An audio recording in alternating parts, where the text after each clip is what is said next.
Manquer cette opportunité était impensable. Mais pourquoi ne pas avoir tenté plus? Pourquoi pas autrement? Si l'on néglige les contraintes derrière ces choix, on risque de gaspiller des ressources dans des missions vouées à l'échec, de passer à côté de découvertes cruciales et de mal orienter l'avenir de l'exploration spatiale. Pourquoi franchir des milliards de kilomètres pour ne faire qu'un court passage? Pluton, ce monde glacé relégué aux confins du système solaire, n'a connu qu'un seul visiteur humain de près, la sonde New Horizons. Une rencontre unique, presque furtive, sans mise en orbite, sans espoir de retour. Juste un survol précipité avant de disparaître dans l'obscurité interstellaire. Des années d'efforts, des prouesses technologiques, une patience inouïe. Pourquoi? Pour saisir une chance rare, l'alignement précis des planètes, une fenêtre qui ne s'ouvre qu'une fois tous les 2 siècles. À une telle distance, freiner, s'arrêter ou tourner autour de Pluton relève presque de l'impossible avec nos technologies actuelles. La dépense d'énergie, la durée du voyage, la masse des carburants, tout s'additionne, tout complique la moindre manœuvre. Il faut imaginer le défi. La lumière du Soleil met plus de 5 heures à atteindre Pluton. À cette distance, ce n'est pas seulement la lumière qui faiblit, mais aussi notre capacité à jouer avec l'énergie. L'énergie solaire, si abondante près de la Terre, ne suffit plus. Les panneaux solaires deviennent inutiles, obligeant les ingénieurs à recourir à des générateurs nucléaires, des appareils complexes et coûteux dont la puissance décline lentement mais sûrement au fil des années. Ce n'était pas qu'une question de politique. Les contraintes techniques étaient redoutables. À de telles distances, l'énergie solaire devient presque inutile, la lumière du Soleil n'étant plus qu'une lueur blafarde. Les sondes Voyager et leurs rares successeurs ont donc emporté des générateurs nucléaires, dont la puissance décline inexorablement. Il fallait choisir, risquer une aventure vers Pluton, en espérant que la sonde aurait encore assez d'énergie à l'arrivée, ou privilégier des mondes plus proches et laisser Pluton dans l'ombre pour une génération, voire l'oublier à jamais. Manquer une telle fenêtre, ce n'est pas simplement remettre un rêve à plus tard, c'est condamner une planète à l'oubli pour des décennies ou davantage, et perdre une chance unique de percer les secrets du système solaire. Car chaque lancement, chaque gramme transporté, chaque trajectoire calculée influence le futur de l'exploration, et parfois même la réputation d'une nation tout entière. À chaque mission, nos ambitions se heurtent aux limites du temps, du budget et de la physique. Prenons un exemple concret. Le projet initial de la NASA dans les années 70, baptisé Grand Tour, prévoyait un enchaînement spectaculaire de visites planétaires, mais le coût astronomique a tout stoppé net. Pour donner un ordre de grandeur, ce projet aurait nécessité des budgets comparables à ceux du programme Apollo, qui a envoyé des humains sur la Lune. Même le programme Voyager, conçu comme un compromis, a dû sacrifier Pluton au profit de cibles jugées plus accessibles ou potentiellement plus riches scientifiquement, comme Titan autour de Saturne. Le choix de Titan s'est imposé grâce à la découverte d'une atmosphère dense et mystérieuse qui laissait entrevoir la possibilité de processus chimiques complexes, voire d'une forme primitive de chimie prébiotique. Les enjeux étaient colossaux. Un exemple historique, la mission Galileo vers Jupiter, lancée en 1989, a connu de sérieux problèmes techniques, notamment avec son antenne à Augain qui n'a jamais pu se déployer complètement. Si un tel incident survenait lors d'une mission vers Pluton, à des distances bien plus grandes, la récupération de données aurait été quasiment impossible. Cela souligne combien chaque détail compte et à quel point l'incertitude peut ruiner une mission de plusieurs milliards de dollars et des décennies de préparation. Mais même quand une fenêtre s'ouvre enfin, une question reste en suspens. Pourquoi, malgré tout notre savoir-faire, est-il si difficile d'aller plus loin ou de s'arrêter exactement là où l'on voudrait? Pour répondre, il faut comprendre ce qui rend la navigation interplanétaire si complexe, bien au-delà des simples distances. Le vrai défi commence au moment où il s'agit de viser, freiner et parfois s'arrêter dans le vide. Plus on s'aventure loin, plus il faut accélérer et plus il devient impossible de s'arrêter. C'est une loi cruelle de la navigation spatiale. Pour viser Pluton ou Proxima du Centaure, la vitesse est notre allié, mais elle se transforme en piège mortel à l'arrivée. Passé un certain seuil, chaque kilomètre franchi rend le freinage plus complexe, jusqu'à paraître irréalisable avec nos moyens présents. Un parallèle historique peut éclairer cette difficulté. Lors des premières missions lunaires, les astronautes devaient effectuer un freinage précis pour entrer en orbite lunaire, sous peine de manquer la Lune et de se perdre dans l'espace. Mais la distance Terre-Lune, environ 384 000 km, reste dérisoire comparée aux milliards de kilomètres séparant la Terre de Pluton. Plus on s'éloigne, plus l'énergie nécessaire pour freiner augmente de façon exponentielle. Le véritable verrou, c'est l'énergie. Pour ralentir une sonde lancée à des dizaines de milliers de kilomètres par heure, il faudrait emporter, du décollage à la cible, une masse de carburant astronomique. Ou alors disposer d'une technologie révolutionnaire capable de freiner sans transporter sa propre réserve. New Horizons, la première à survoler Pluton, n'a jamais tenté l'orbite. Sa vitesse était trop élevée, personne n'a trouvé comment la ralentir suffisamment. Ce casse-tête hante les ingénieurs depuis des décennies. Certains ont imaginé des projets titanesques, comme l'Interstellar Precursor Mission. Le plan, assembler une sonde de près de 90 tonnes en orbite, multiplier les lancements, embarquer un réacteur nucléaire et des moteurs ioniques. Objectif ultime, larguer un orbiteur autour de Pluton en passant.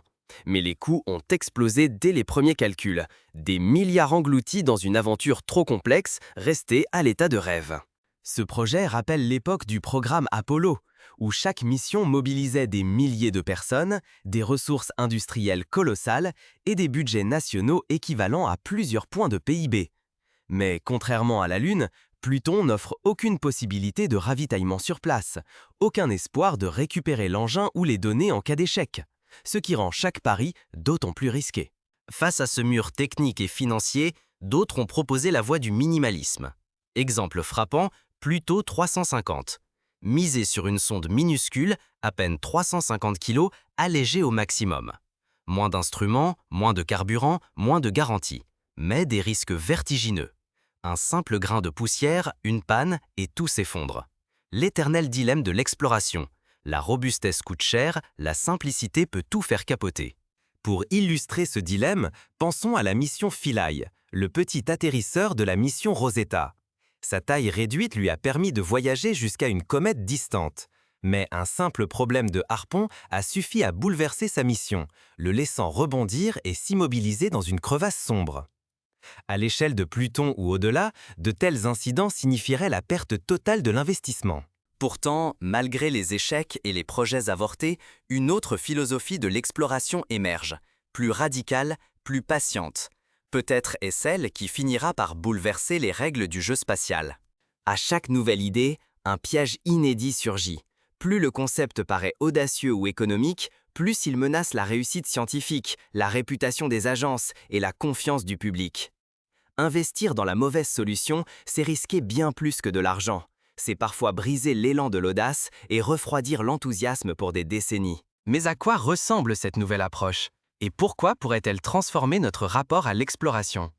Pour le comprendre, il faut regarder comment certains réinventent les missions, loin des modèles traditionnels. Et si, pour franchir l'inimaginable, il fallait voir petit et aller vite? Pour rêver d'atteindre Pluton ou même les étoiles les plus proches, comme Proxima du Centaure, notre premier adversaire, c'est la propulsion elle-même. Depuis plus de 70 ans, nous misons sur les fusées chimiques, celles qui ont envoyé Sputnik, puis Apollo, et même New Horizons jusqu'à Pluton.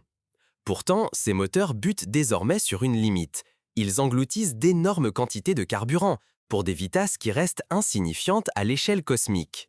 Même les moteurs ioniques ou les prototypes de propulsion nucléaire n'offrent qu'un mince progrès.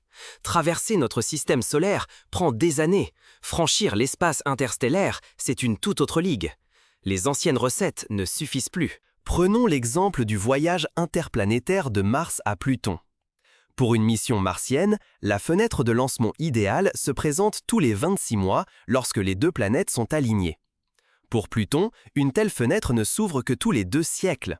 C'est dire à quel point la rareté des opportunités ajoute une couche de complexité impitoyable. Des pionniers ont donc commencé à raisonner autrement. Troquer la lourdeur contre la légèreté. Abandonner la course au gigantisme, miser sur l'agilité et la miniaturisation. Arrivent alors des concepts radicaux. Les voiles solaires, qui surfent sur la lumière du soleil, ou mieux encore, les voiles propulsées par laser. Imaginez une voile ultra légère frappée par un faisceau laser depuis la Terre, propulsant une sonde minuscule à près d'1/5 de la vitesse de la lumière. Ou la propulsion nucléaire par impulsion, avancée par des explosions gérées, bond après bond, à travers le vide. Le projet Breakthrough Starshot ose aller plus loin. Son pari? Oublier les machines massives. Privilégier des essaims de microsondes, à peine plus grandes qu'une puce électronique, poussées par la lumière jusqu'à Alpha du Centaure. Objectif? Rallier le système stellaire voisin en moins de 20 ans, soit 1000 fois plus vite que voyageurs. Prenons un scénario pratique. Imaginons qu'en 2050, une flotte de 1000 microsondes soit envoyée vers Proxima du Centaure.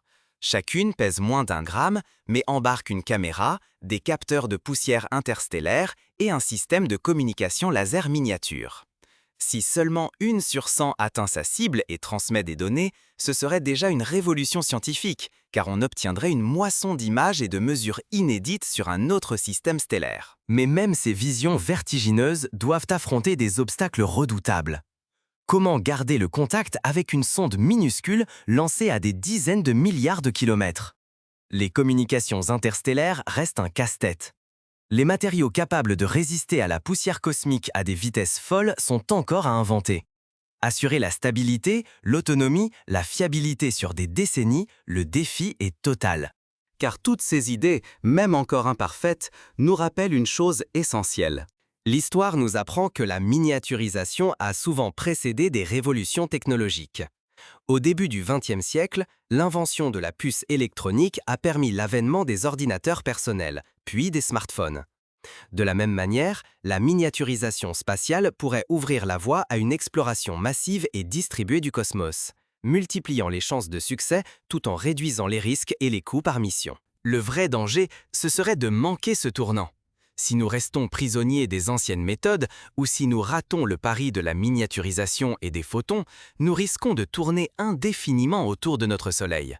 Pour explorer vraiment, il faudra oser l'inédit, l'inattendu, parfois même l'inconfortable. Ce qui importe vraiment, ce n'est pas simplement d'atteindre une destination, mais de transformer radicalement notre façon de penser l'exploration spatiale. Pourquoi persister malgré tant d'incertitudes?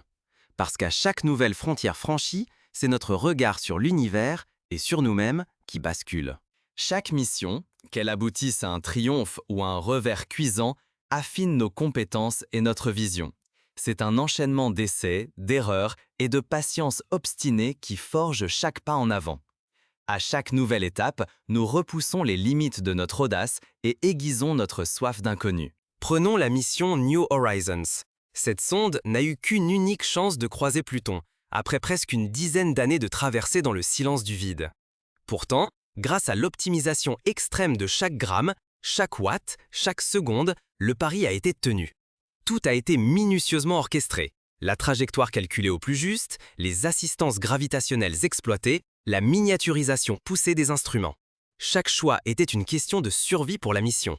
Un exemple pratique, la mission Mars Cube One, lancée en 2018, a montré qu'une sonde de la taille d'une valise pouvait accompagner une mission martienne et relayer des données cruciales.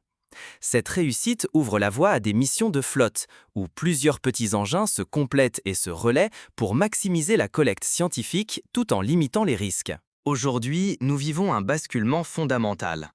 L'époque des engins massifs et des exploits monumentaux laisse la place à une intelligence nouvelle, celle de la précision, de la légèreté et de la collaboration entre multiples sondes minuscules. L'objectif n'est plus d'impressionner par la démesure, mais de multiplier les occasions de découverte grâce à l'agilité et à la résilience des équipes et des machines. Préparer l'avenir, c'est investir dans l'adaptabilité et l'innovation permanente. Il nous faut abandonner la nostalgie des exploits d'antan pour inventer des formes inédites d'exploration. Miser sur des technologies flexibles, capables d'affronter l'inconnu, plutôt que de ressasser les recettes du passé, voilà notre défi. Alors, comment faire pour que le mot « impossible » ne soit plus qu'un souvenir? Ignorer ces leçons, c'est courir un risque colossal. Nous pourrions non seulement condamner nos ambitions, mais offrir sur un plateau l'avantage à d'autres nations prêtes à s'emparer du leadership spatial. Le progrès ne tolère pas l'immobilisme et chaque occasion manquée peut nous coûter des décennies d'avance.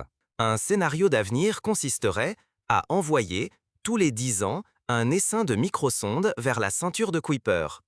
Chaque sonde explorerait un objet différent, multipliant les retours scientifiques et permettant de cartographier l'environnement au-delà de Pluton. Une telle stratégie décuplerait nos connaissances à moindre coût. La compétition internationale s'intensifie. La Chine, par exemple, investit massivement dans des sondes automatiques, des stations lunaires et des missions martiennes. Si l'Europe ou les États-Unis hésitent, ils pourraient se faire distancer, non seulement technologiquement, mais aussi dans l'imaginaire collectif, ce qui jouerait sur l'engagement des générations futures. Mais à quoi ressemblera cette nouvelle génération d'explorateurs et de machines? La prochaine étape s'écrira à la frontière de nos rêves et de nos plus récentes innovations. Et si loin n'était pas une question de kilomètres, mais de patience, d'ingéniosité et d'audace? Peut-être que la vraie conquête ne se mesure pas à la distance parcourue, mais à la manière dont nous réinventons chaque règle du voyage spatial. Première étape. Investir dans la recherche fondamentale sur la propulsion, les matériaux résistants et les communications longue distance. Deuxième étape. Favoriser les collaborations internationales, partager les risques et les coûts et profiter des expertises complémentaires. Troisième étape. Encourager l'expérimentation et l'acceptation de l'échec, car chaque revers prépare un futur succès. Trop souvent, nous avons pensé l'exploration comme une course, aller plus vite, plus loin, avec plus de puissance. Pourtant, à chaque tentative de franchir les confins du système solaire, la dure réalité s'impose. La distance, l'énergie, le temps et le coût forment une équation presque impossible. Les missions Grand Tour ont été abandonnées, sacrifiées sur l'autel de la prudence et du rendement immédiat. Même les mythiques sondes Voyager, aujourd'hui légendes, n'ont jamais effleuré Pluton ni traversé la frontière du système solaire pour une exploration approfondie. Repenser notre rapport à l'espace, c'est refuser de plier sous les limites du présent. C'est croire que la ténacité et l'économie de chaque gramme, chaque décennie, ouvrent des portes que l'impatience refermerait à jamais. Loin d'un renoncement, abandonner l'orbite ou le retour devient alors une déclaration.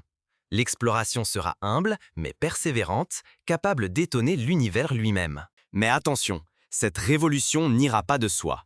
Si nous restons spectateurs, si nous laissons d'autres saisir l'instant, nous perdrons la chance d'être les pionniers du prochain grand bond humain, de découvrir, d'inspirer, de donner du sens à notre présence dans le cosmos. Ce choix n'est pas seulement individuel, il engage notre civilisation tout entière. Et si la révolution du voyage spatial résidait dans la lenteur assumée, dans le courage de confier nos rêves les plus fous à des vaisseaux minuscules, partis pour des dizaines d'années, sans retour, sans orbite, juste pour frôler l'inconnu avant de disparaître dans l'éternité. C'est ainsi que sont nés des concepts comme New Horizons ou les projets de microsauts interstellaires, tout misé sur la légèreté, la robustesse et l'acceptation du voyage sans escale. Moins devient plus, petit devient puissant, long devient visionnaire. Car au fond, chaque révolution naît d'une question simple. Et si nous osions faire autrement? Il existe des moyens concrets d'agir dès aujourd'hui. Soutenir les programmes éducatifs qui promeuvent la science et l'ingénierie spatiale, encourager la participation citoyenne à des projets comme les CubeSats ou les concours de mini-sondes, investir dans les startups audacieuses qui misent sur la propulsion photonique ou la fabrication additive en orbite. Chacune de ces actions, même modestes, contribue à bâtir la prochaine ère de l'exploration. Êtes-vous prêt à changer de perspective? À soutenir les idées qui dérangent, les technologies audacieuses, à défendre la curiosité comme priorité absolue? La conquête spatiale de demain ne ressemblera pas à une seule flash tirée vers l'infini, mais à une suite d'actes de foi, de patience et d'audace collective. Tout commence ici, dans nos esprits, dans notre capacité à rêver autrement.